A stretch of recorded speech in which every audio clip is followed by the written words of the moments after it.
Think about the last time you sent a text message or an email that you immediately viscerally Oh, regret. yeah, we definitely all know that exact sensation. Right, your heart rate spikes, there's this sudden flush of heat in your Your face. fingers are moving like significantly faster than your conscious brain. Yes, exactly. And you hit send, and almost the second your thumb leaves the glass, just a massive wave of dread washes over you. Well, you're experiencing what neuroscientists actually call an amygdala hijack. Yeah, and today we are going to look at a singular, genuinely fascinating masterclass on how to build the internal architecture required to never send that text again. It's quite a promise. It is, but we are diving into a document that completely upends how most of us navigate the chaos of modern life. Because, the mechanism behind that feeling of immediate regret is biological before it is psychological. Wait, really? So it's not just a lack of self-control? No, not at first. When you perceive a threat, and in our modern world, a passive-aggressive email is literally interpreted by the brain as a survival threat. That's wild. It is. Your amygdala, which is the fear center of the brain, completely bypasses your prefrontal cortex. And that's the rational, logical part of your brain, right? Exactly. It literally shuts the higher-order thinking down to flood your system with cortisol and adrenaline so you can fight or flee. The problem is, you can't punch an email. Right. And you can't run away from a Slack message. So you react defensively, you fire back.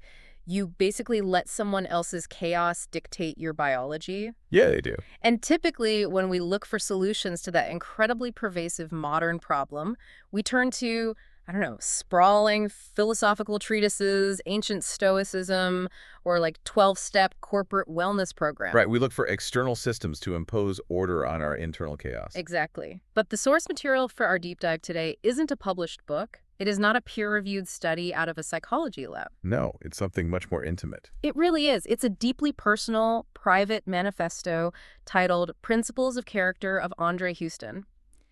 It is a blueprint. A literal blueprint. Yeah, and the mission for this deep dive is to extract the universal, actionable insights from Andre's deeply personal framework for emotional intelligence, discipline, and intentional living.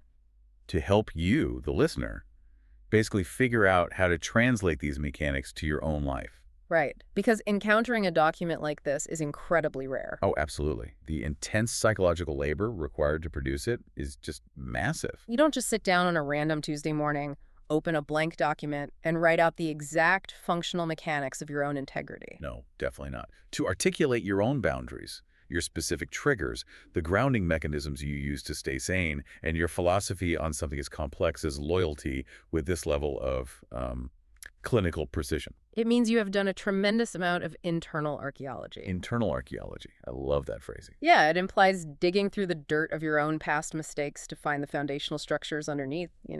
It's not just theorizing about who you want to be. It is excavating who you actually are and how you operate. Exactly. It is the difference between aspirational values and operational values. That's a crucial distinction. Most corporations and individuals have aspirational values. Things they just write on a wall or put in a bio because they sound impressive. Right, like integrity, excellence, authenticity. But operational values are the actual invisible algorithms running in the background of your brain. The ones that dictate what you do when you are under immense pressure, when you're tired, or when you have just been insulted.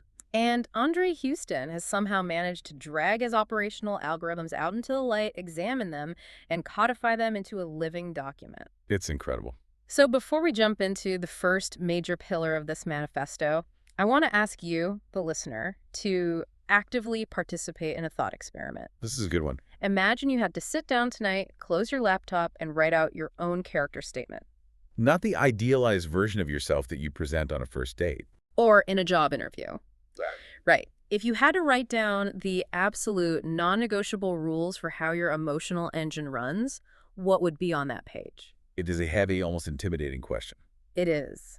And Andrae begins his document by addressing the exact biological trap we were just discussing, which is reactivity. He lays the foundation for his entire worldview right here. Yeah, because without this specific architecture of inner discipline, none of his other principles regarding relationships or leadership could physically function. They would just collapse under the weight of everyday stress. Absolutely. So he defines his baseline state immediately. He states that he is steady, not reactive, and quietly strong. Those are his actual words. He is extremely intentional about not being impulsive, Yes, and he draws a hard line in the sand regarding conflict.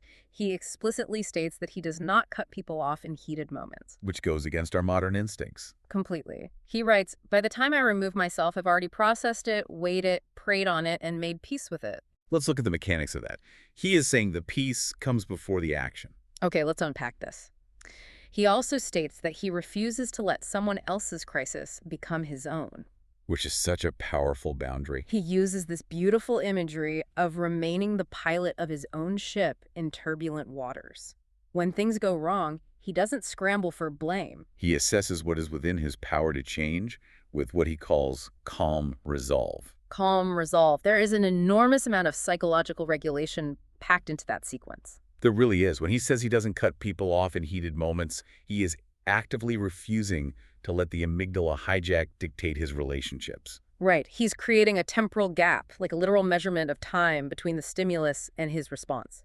And the best analogy I can map onto this is the difference between playing dodgeball and playing chess. Oh, I like that. Explain that a bit more. Well, most people today are playing emotional dodgeball. You're on the court, your sympathetic nervous system is firing on all cylinders, your vision is narrowed, and you're just reacting to projectiles being thrown at your head. Right. A stressful deadline drops, you dodge. Someone makes a snide comment in a meeting, you pick up a ball and throw it back. Exactly. It is pure, unadulterated survival mode. Yeah. You never actually see the whole court because your entire cognitive bandwidth is consumed by trying not to get hit in the face. That sounds exhausting. Yeah. But Andrae refuses to step onto the dodgeball court. He is playing chess. He is observing the entire board from a stabilized parasympathetic state. He isn't flinching at the piece that was just moved. He is processing the entire landscape of the board, calculating 3 moves ahead before he even lifts his hand to touch a piece of his own. And what's fascinating here is the neurological difference between those two states is profound. How so? In the dodgeball state, you suffer from cognitive tunneling. Your brain literally shuts down peripheral vision and creative problem solving because those things take too much metabolic energy. Wow. But in the chess state, your prefrontal cortex is fully online. You have access to spatial awareness, temporal awareness, meaning you can accurately predict future consequences, and emotional regulation. I have to challenge this, though. I'm going to play devil's advocate here because looking at this from the outside, this level of extreme emotional control borders on robotic. That's a common critique. Right. Like, Okay. is this just massive emotional suppression? If you are meticulously weighing, processing, and preying on every single emotional spike before you allow yourself to act, aren't you robbing yourself of authentic, spontaneous human emotion? You're asking if he ever just gets mad. Exactly. If a friend betrays you, you should be angry. Does this guy ever just blow up? It seems like filtering everything through this rigorous intellectual standard could easily turn a person into a pressure cooker. Just swallowing their genuine feelings to maintain this stoic image of being quietly strong. Yeah, exactly. Well, that is the most common and perhaps the most dangerous misunderstanding of this kind of discipline. And Andrae actually anticipates this exact critique. He does. Yes, he explicitly writes in the manifesto, this isn't coldness, it's clarity. Coldness versus clarity. We must draw a very sharp scientific distinction between emotional suppression and emotional regulation. Okay, break that down for us. Emotional suppression is an act of denial. It is telling yourself, I am not angry, I am fine, this doesn't bother me, while your heart rate is 120 beats per minute. So, lying to yourself. Exactly. Suppression is shoving the emotion into the basement and locking the door. Psychology tells us that suppression actually increases physical stress and eventually leads to explosive, uncontrolled outbursts. Because the pressure cooker finally blows its lid. Precisely. Emotional regulation, however, which is what Andrae is practicing, is a completely different mechanism. How does regulation work then? Regulation requires you to fully feel and identify the emotion.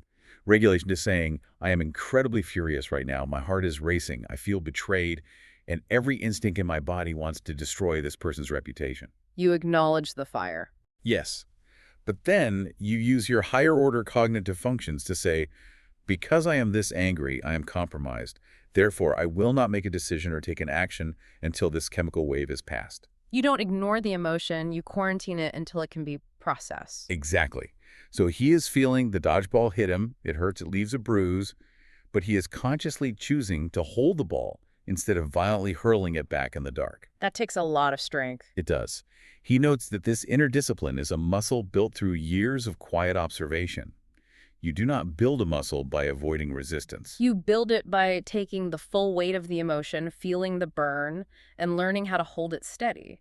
He writes that every choice is filtered through a standard that prioritizes longevity over momentary satisfaction. That is the operating system.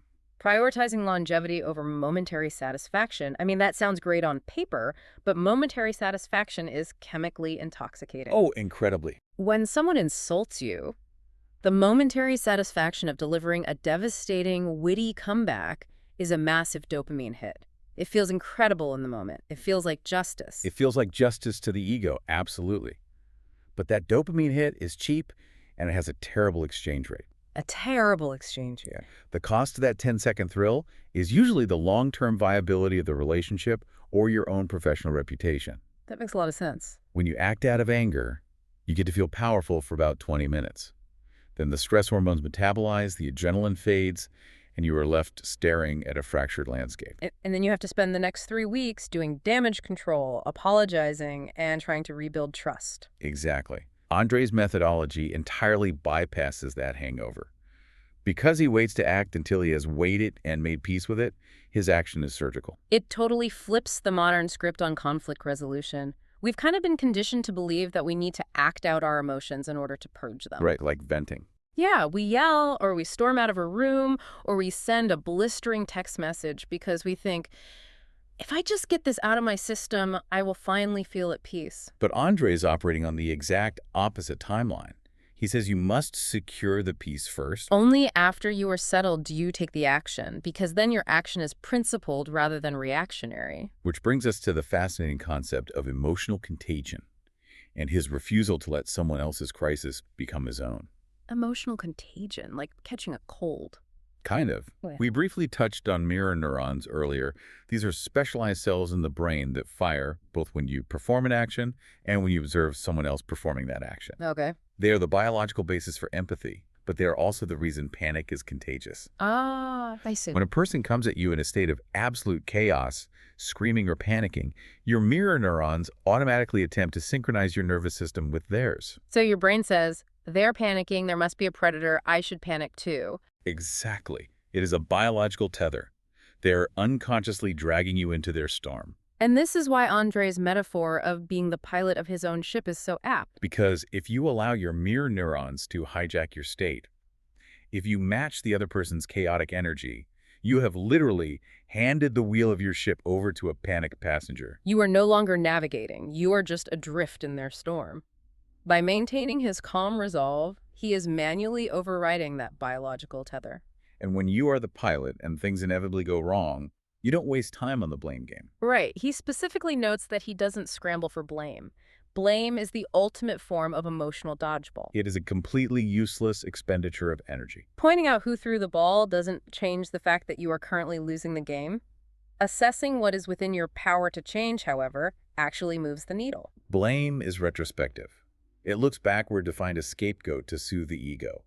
Calm resolve is perspective. It looks forward to find a solution. That is how you see the board clearly while everyone else is still arguing over the last move. Exactly. So, bringing this back to the listener's daily life, how do you practically implement this gap? It takes practice. The next time your boss sends an unfair email at 4:55 p.m. on a Friday, or your partner makes a comment that instantly triggers your defenses, the goal isn't to magically not feel angry. No, the anger is going to happen. The goal is to enforce a temporal gap. Set a timer on your phone for 20 minutes, walk away from the keyboard, let the dodgeballs fly past your head without reaching for one. Use that 20 minutes to look at the board and ask, is this my crisis, or are they trying to hand me their crisis? What is actually within my power to change right now? Becoming the pilot of your own ship requires immense, exhausting focus at first. It is exhausting, which is why the people you allow onto your ship matter so deeply. Oh, that is the perfect pivot point. You can be the most grounded, disciplined pilot on the ocean, but if your crew is constantly drilling holes in the hull, you're going to sink. You really are. It requires a tremendous amount of energy to constantly override your own emotional reactions, so you cannot afford to waste that energy on the wrong people. So, how does Andre evaluate the people around him? This brings us to his philosophy on the inner circle and the true currency of loyalty. His definition of loyalty is one of the most striking paradigm shifts in the document. How does he define it? Well, we are socially conditioned to view loyalty as a default setting, almost like a limitless moral obligation. We often treat loyalty as an endurance test. Absolutely. We use history as a trap. We went to the same college, we've known each other for 15 years, therefore I'm obligated to be loyal to you forever. Regardless of how toxic, stagnant, or destructive that person's become, we basically equate longevity with loyalty. But Andre rejects that premise entirely. He defines loyalty as a currency spent carefully but invested fully. He isn't handing it out unconditionally. He treats it as a finite economic resource. And he bases his investment not on history, and certainly not on words, but on consistent action. He writes the character is revealed in the small, unglamorous moments, not in the highlight reel. I cannot emphasize enough how refreshing that is, the demand for authenticity over perfection. Right. He isn't looking to surround himself with flawless saints. He is looking for people who are deeply, reliably real.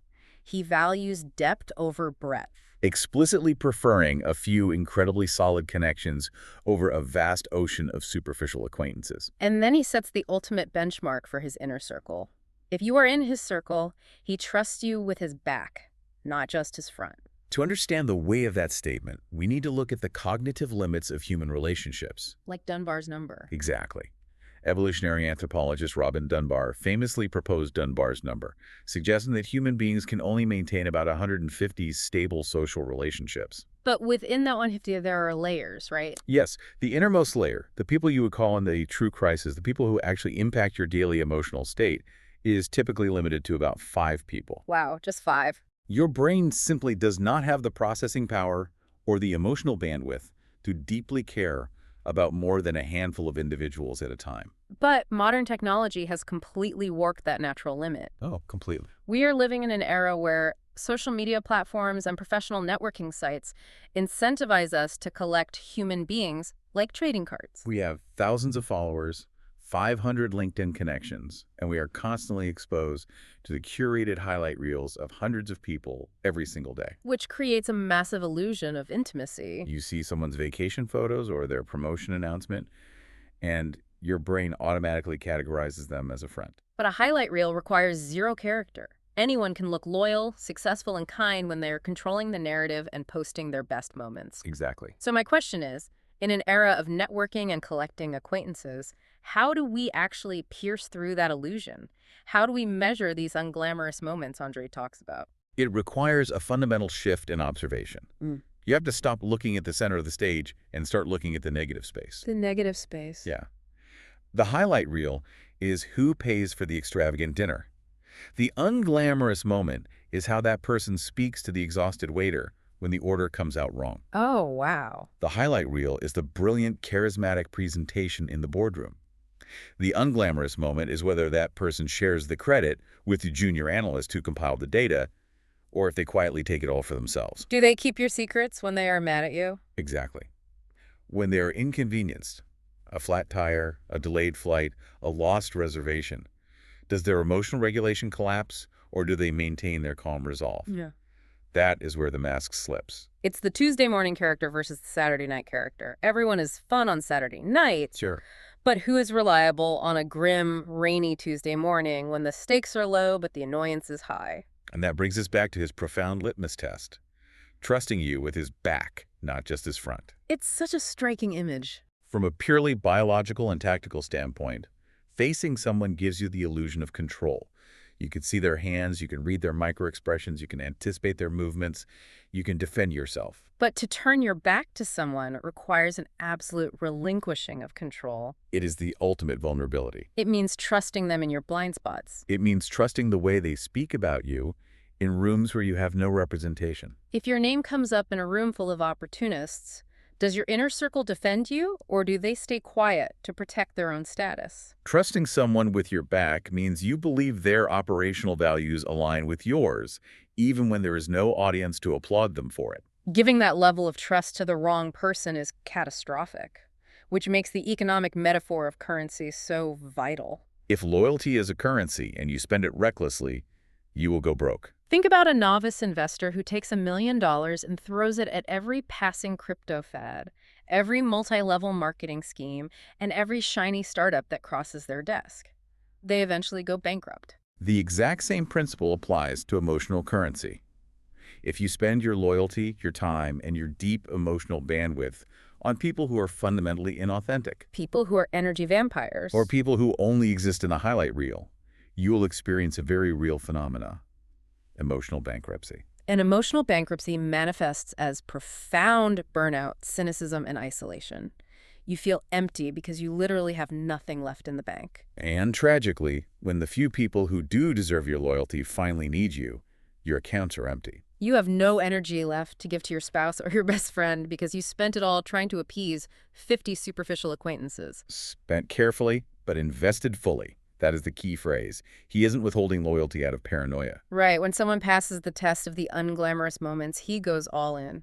Invested fully means you have a champion who will not waver. But you cannot be a champion for 100 people. By ruthlessly restricting his inner circle, Andrae is protecting his capacity to be an extraordinarily profound friend to the few who earn it. It is an act of quality control. The curation of the inner circle is a defensive mechanism that enables deep vulnerability. So let's put this into practice for you, the listener. It is a harsh audit to perform, but it might be the most necessary thing you do this week. Definitely. Look at the last 20 text conversations on your phone. Look at your primary social circle. Out of all those names, how many would you genuinely, unequivocally trust with your back? How many of them are draining your emotional currency while only offering you their highlight reel in return? It might be time to stop playing emotional venture capitalist, throwing your energy at high-risk, shallow connections, and start investing heavily in the blue-chip relationships that are built on unglamorous Tuesday morning authenticity. While that audit is necessary, we have to acknowledge the immense psychological toll this framework demands. What do you mean? Constantly observing behavior, regulating your own emotions, maintaining absolute vigilance over your inner circle, it requires a massive, continuous expenditure of willpower. True, willpower is not an infinite resource. It suffers from ego depletion. If you are constantly forcing yourself to be disciplined, you will eventually snap. You cannot generate that kind of resolute stability out of thin air. There has to be an underlying power source. Right. If the discipline is the engine, what is the fuel? Where does Andrae pull this grounding energy from to sustain this lifestyle without becoming exhausted or brittle? Well, he outlines 3 incredibly specific grounding mechanisms: faith, labor, and empathy. And what strikes me is how tactile and functional his descriptions are. They aren't just abstract concepts, they are psychological tools. They operate as a symbiotic triad. Each one covers a blind spot created by the others. Let's start with faith. He doesn't describe faith simply as a set of religious dogmas or a comfort blanket for the afterlife. He describes it as a functional anchor that holds him steady when the wind blows hard. But more importantly, he reveals its specific psychological utility. It keeps his ego in check. He says it reminds him daily that he is part of something much larger than himself. It actively stops the urge to push, to fight, to prove himself.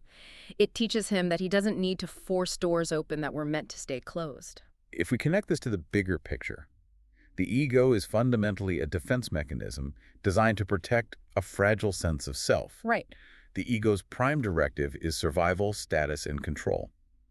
When you encounter a closed door, whether that is a lost job opportunity, a rejected relationship, or a personal failure, the ego interprets that closed door as an existential threat. It screams, "You are losing status. Fight back. Break the door down. Prove to everyone that you are worthy." The ego demands that you bend reality to your will. Exactly. But Andrae uses faith to achieve a perspective shift that neutralizes the ego. If you genuinely believe that you are a small part of a massive divine or universal architecture, then your individual need to control every outcome becomes illogical. The ego loses its jurisdiction. You don't need to kick the door down because you trust the architect of the house. You accept that the door is locked for a reason that is currently beyond your comprehension. This saves an unbelievable amount of psychological energy that would otherwise be wasted on fruitless resistance. It is the ultimate release valve for modern anxiety. But he doesn't just stay in the spiritual realm. He immediately pivots from faith to physical labor. He writes, "There's a profound dignity in working with my hands." Whether he is building something, fixing something broken, or creating, The physical act of labor grounds him. It provides a tangible return. It keeps his feet on the ground and prevents him from getting lost in what he calls the abstractions of the mind. He finds peace in the sweat, the craft, and the finished product. This is deeply rooted in human evolutionary biology and the psychology of flow states. Our modern world has largely removed us from the physical environment. We live in the abstractions of the mind. We manipulate spreadsheets, we send emails, we manage complex, invisible social dynamics. We worry about macroeconomic trends or global politics that we have zero physical control over. In a knowledge economy, there is rarely a definitive finished product. The inbox is never empty. The social media feed never ends. You never get to step back at 5:00 p.m., wipe the sweat off your brow, and point to a physical object and say, I built that. It is done. You are just endlessly managing abstract data. And that endless abstraction creates a state of perpetual psychological suspension. The brain never receives the biological signal of completion. It generates a low-grade, constant hum of anxiety. But physical labor interrupts that loop through a process called somatic grounding. Somatic grounding. I like that term. When you work with your hands, the feedback loop is immediate, undeniable, and physical. You swing a hammer, the nail goes into the wood, you sand a surface, and you can feel it become smooth on your fingertips. It proves to your brain that you still have agency in the real world. Exactly. Psychologists call these mastery experiences. When your mind is spinning out of control with abstract worries about the future, engaging your physical body in a task with a tangible return, violently but peacefully, yanks your consciousness back into the present moment. You cannot doom scroll while you are operating a table saw or rebuilding an engine. Violently but peacefully in the present moment. That perfectly encapsulates the relief of physical exhaustion. And that brings us to the third mechanism, empathy. He states that he leads with his heart. He writes that true strength isn't about being untouchable. It's about caring enough to stay vulnerable in a world that encourages detachment. He actively models this for his family and his circles, showing them it is safe to be honest, compassionate, and kind. Here's where it gets really interesting for me. How so? Well, there is this beautiful, almost startling contradiction in this archetype. When you read the first half of this manifesto, the image that emerges is of a deeply stoic, almost Spartan individual. Highly disciplined, emotionally regulated. Right. He evaluates loyalty like a ruthless economist, and he has calloused hands from manual labor. It is a very traditional, rugged framework of strength. Yes, it is. But he fuses that rugged framework with a profound commitment to empathy, vulnerability, and leading with a soft heart. Most people operate under the false dichotomy that you have to choose one or the other. Exactly. You are either the tough, stoic builder who feels nothing, or you are the highly empathetic, vulnerable person who is easily crushed by the world. But Andrae rejects that binary. It is like looking at the architecture of a safe room, the heavy steel framing and the reinforced concrete, the discipline, the labor, the boundaries are not there to be cold. They are there to create a secure, impenetrable perimeter so that the interior can be warm, soft, and entirely safe. That is a phenomenal synthesis. The steel frame of his discipline is what funds his capacity for empathy. Empathy is incredibly dangerous if you do not have boundaries. Because if you are entirely soft with no structural integrity, the world will tear you apart. You will absorb everyone else's trauma until you collapse. But because Andrae has neutralized his ego through faith and grounded his anxiety through labor, he has created a massive surplus of internal security. He doesn't need to be defensive. He can afford to be vulnerable because he knows his boundaries are absolute. He views detachment as the coward's way out. Anyone can build a permanent wall and feel nothing. That is easy. It takes profound, resilient strength to keep the door open and continue to care in a world that is fundamentally chaotic. Yes, it does. So, for you listening, how do you construct your own steel frame? You need to identify your anchors. What is your tangible return activity? If you are a knowledge worker, if you spend 8 hours a day staring at a screen, manipulating pixels and data, what do you do to violently yank yourself back into the physical present? Is it weightlifting? Is it baking bread? Is it gardening or painting? You must find a physical practice that proves your agency. And you must find a philosophical anchor that shrinks your ego So you stop throwing your shoulders against locked doors. Because without those grounding mechanisms, your capacity for empathy will quickly rot into resentment. And that transition from empathy to resentment is the greatest risk of a soft heart. Because inevitably, when you care deeply and lead with compassion, you become a magnet for people who need energy. Empathy has a severe metabolic cost. You will encounter people who are emotional voids, people who take your warmth and give nothing but chaos in return. Which means we have to talk about what happens when the steel frame needs to lock its doors. Right. How does a person who values empathy and loyalty handle toxic or draining situations without betraying their own principles? How does he protect his peace without becoming bitter? This brings us to what might be the most radical and potentially controversial aspect of his entire philosophy: boundaries, finite energy, and the art of the silent exit. It is a stark departure from how modern society typically handles conflict resolution. But it is deeply aligned with ancient Stoic principles, specifically the concept of apatheia. Not apathy, but the state of being undisturbed by irrational emotions. Let's lay out the exact parameters of this protocol. He states clearly that protecting his peace is an act of preservation, not isolation. He operates on the absolute truth that energy is finite. If a relationship, an environment, or a circumstance consistently drains his energy without any reciprocal return, he steps back. And he makes a crucial distinction. This isn't a grudge, it's a boundary. He's guarding his internal ecosystem, so he actually has something real left to give to the people who matter. But here's where the protocol gets intense. Yeah, when he decides it is necessary to remove himself, he does not announce it. He doesn't seek an audience. He writes, "I move silently. There is no need for grand exits or dramatic declarations because the decision has already been finalized in my heart." By the time his physical presence is gone, he has already done the internal work. He has forgiven them, he has processed the grief, and he has moved on. And then he delivers this incredibly profound sentence: "My absence is not a punishment, it is a closure." My absence is not a punishment, it is a closure. If you internalize that single sentence, it will entirely rewrite how you view the end of relationships. Absolutely.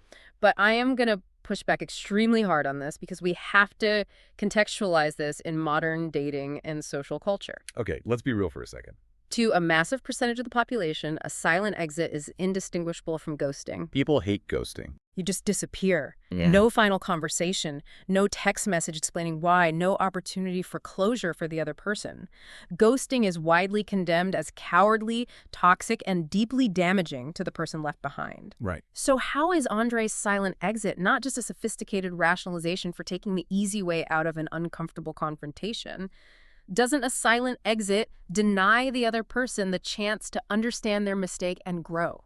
This raises an important question, and we have to completely deconstruct the psychological mechanisms of both behaviors to see why they are, in fact, polar opposites. They look similar from the outside. They do, but internally they are entirely different species of action. Let's look at the anatomy of ghosting. Ghosting is rooted in avoidance, anxiety, and a lack of emotional regulation. Okay. When someone ghosts you, they are fleeing the discomfort of accountability. They haven't processed their feelings. They are overwhelmed by them. They hit the eject button out of panic. And because the ghoster hasn't finalized anything in their own heart, their silence is weaponized.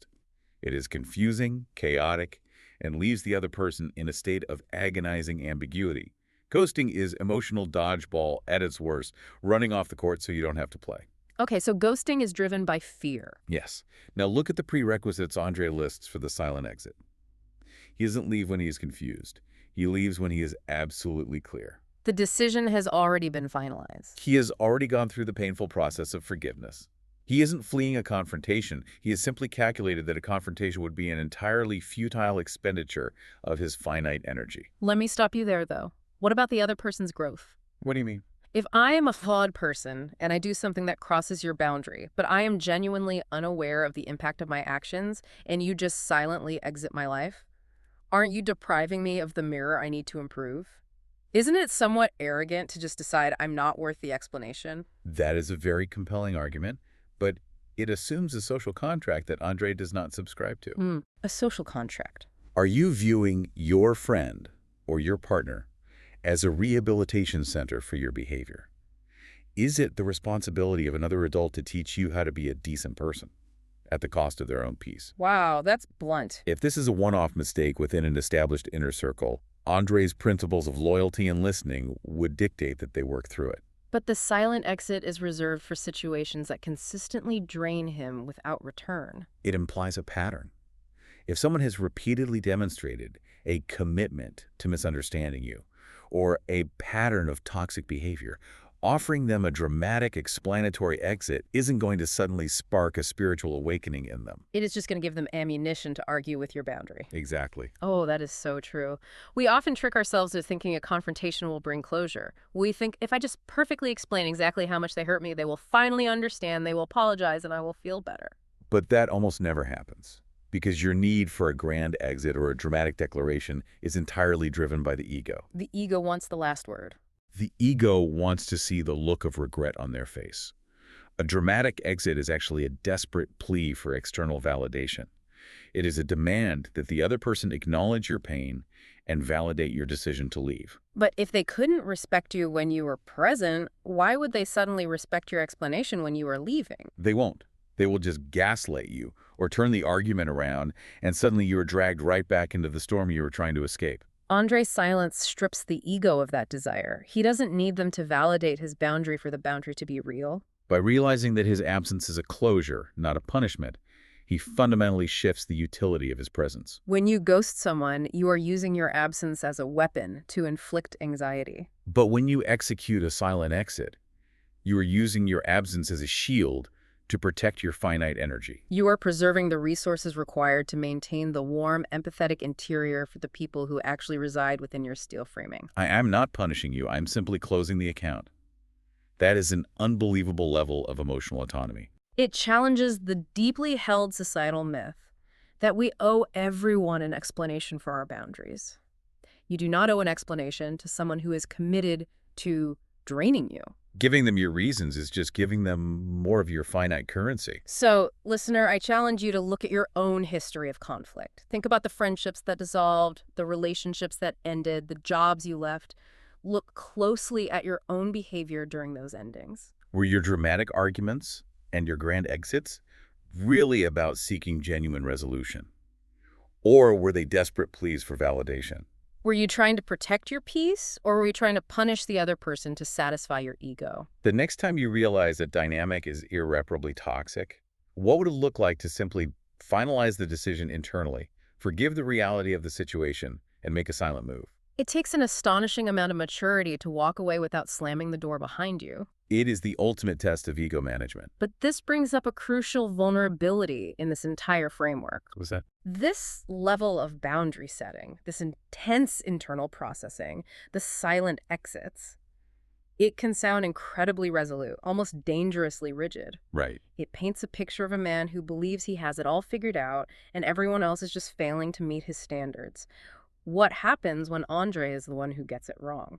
A very fair question. If you have all these strict principles and you are so quick to silently exit flawed situations, how does this philosophy allow for the reality of human fallibility? Does he just silently exit his own mistakes? This leads us to our final exploration: evolution, mistakes, and legacy. Because a framework this strong must have a mechanism for structural adaptation, otherwise it will shatter under its own rigidity. This section acts as the vital counterweight to the intense discipline we've discussed. If the previous sections were a masterclass in the strength of his convictions, this section is a profound testament to the humility of his humanity. Without this section, he would just be a tyrant of his own life. He tackles his own fallibility head-on. He writes, "Owning my mistakes is a fundamental part of the discipline I practice." I understand that perfection is an illusion, and true strength isn't found in never falling, but in the speed and honesty with which I get back up. When he is wrong, he says he owns it immediately, without excuse or deflection.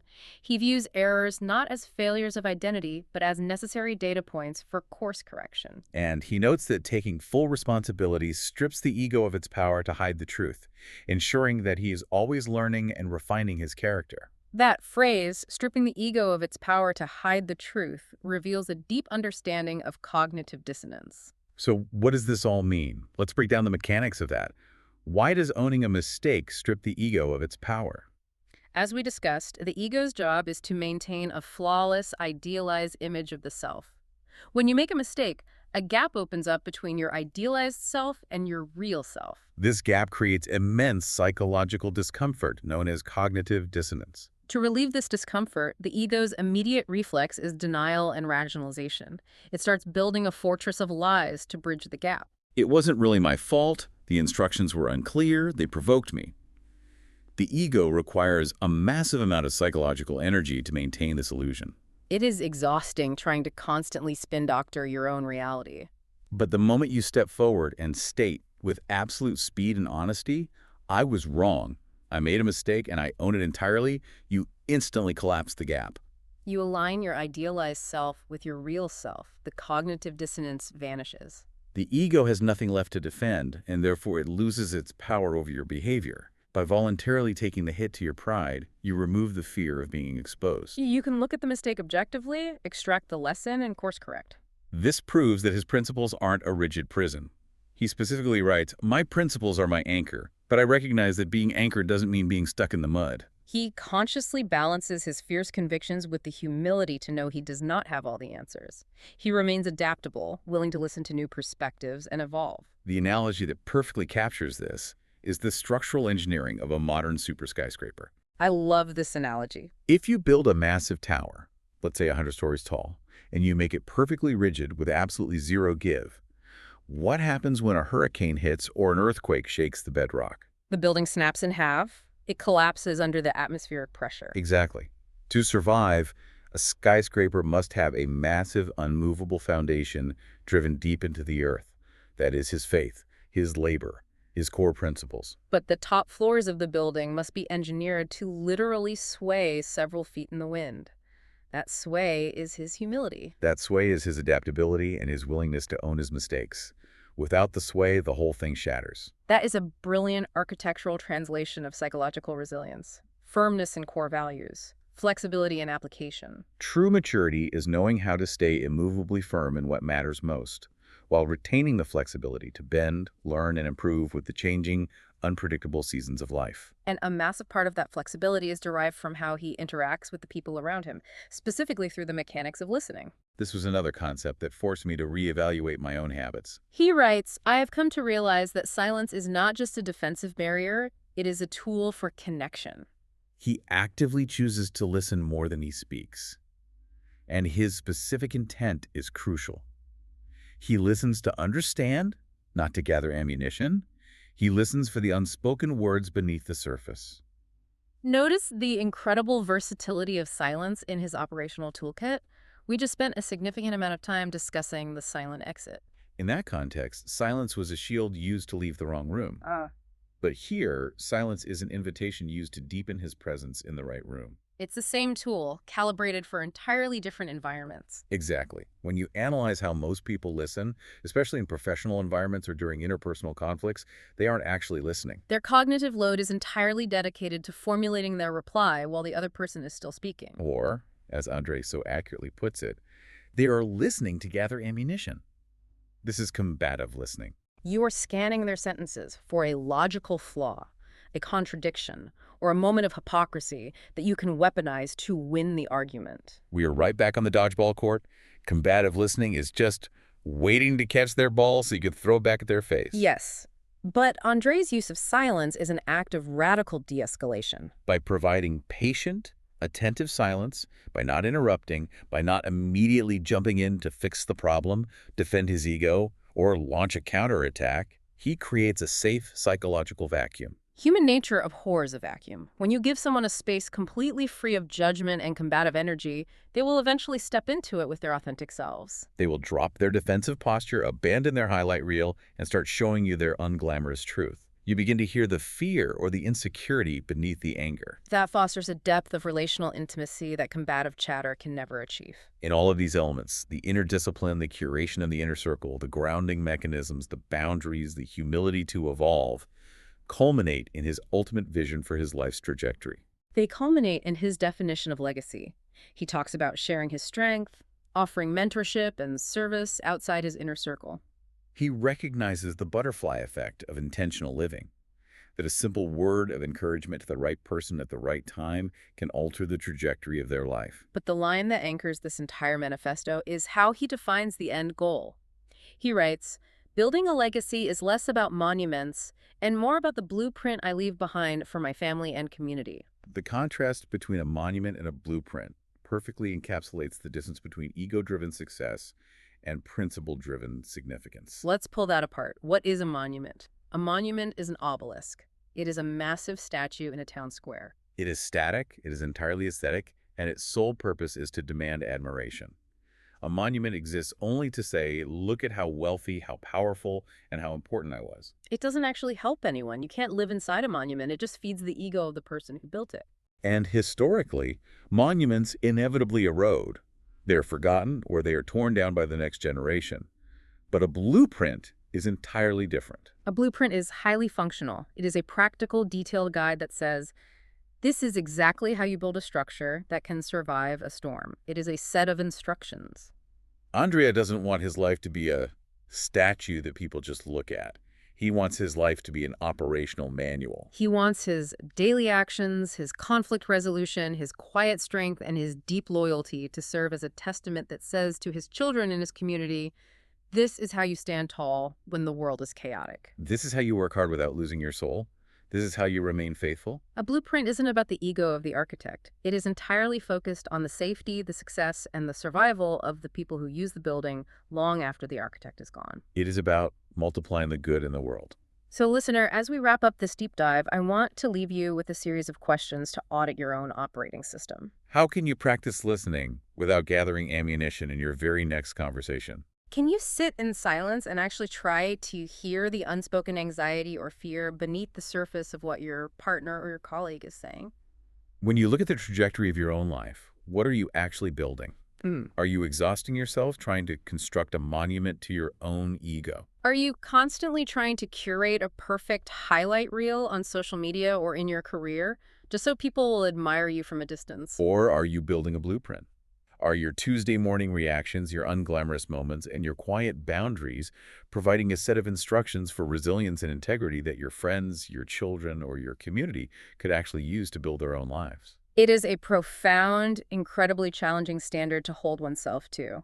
But as this manifesto proves, it is an entirely achievable one. It really is. We have traveled through a complete life cycle of emotional mechanics today. We started at the bedrock of internal regulation, learning to bypass the amygdala hijack, choosing to play chess instead of emotional dodgeball, and establishing the discipline required to be the steady pilot of our own ship. From that internal stabilization, we moved outward to how that discipline dictates our social architecture. We examine the rigorous curation of an authentic inner circle, redefining loyalty not as an endurance test, but as a finite currency spent only on unglamorous authenticity while discarding the illusion of the highlight reel. We analyze the essential grounding mechanisms, the heavy steel framing of faith that neutralizes the ego, and the somatic grounding of physical labor that pulls us out of abstract anxiety.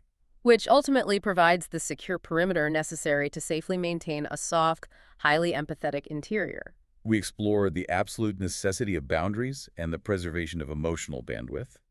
We dismantle the psychology of ghosting versus the mastery of the silent exit. Understanding that true absence can be a shield of closure rather than a weapon of punishment. And finally, we looked at the structural necessity of humility, stripping the ego of its power by owning mistakes with radical speed, engineering our minds to sway in the wind while staying anchored to the bedrock. Utilizing silence as a bridge for connection and trading the useless vanity of a monument for the enduring utility of a living blueprint. It is a masterclass in how to exist intentionally in a highly reactive world. It fundamentally proves that true strength isn't loud, it isn't chaotic, and it isn't reactionary. True strength is quiet, deliberate, and fiercely guarded. And that leaves us with one final lingering thought for you to explore as you step back into the noise of your day. Something that builds on everything Andrae wrote, but requires you to look entirely inward. Andrae noted near the beginning of his document that his inner discipline is not a magical personality trait he was born with. It is not an accident. It is, in his words, a muscle built through years of quiet observation. Look at the mechanics of your own life right now. Are you currently building the muscle of quiet observation? Or are you just running, exhausted on the treadmill of constant reaction? Building muscle requires tearing down old fibers so they can grow back stronger. It requires resistance, deliberate patience, and immense intentional effort. Observation requires you to stop moving, stop talking, and actually witness the world and your own internal chemical state Yeah. without immediately trying to alter it or fight it. The next time you feel that familiar, dangerous spike of adrenaline, the next time you feel the desperate, ego-driven urge to scramble for blame, to throw a dodgeball back at someone's head, to write a dramatic exit speech, or to violently force your shoulder against the door that is clearly locked and meant to stay closed. Take a breath, introduce the gap, pause. And ask yourself what it would look like in that exact heated moment to simply drop your hands, see the entire board clearly, and truly be the pilot of your own ship. Thank you so much for joining us on this deep dive.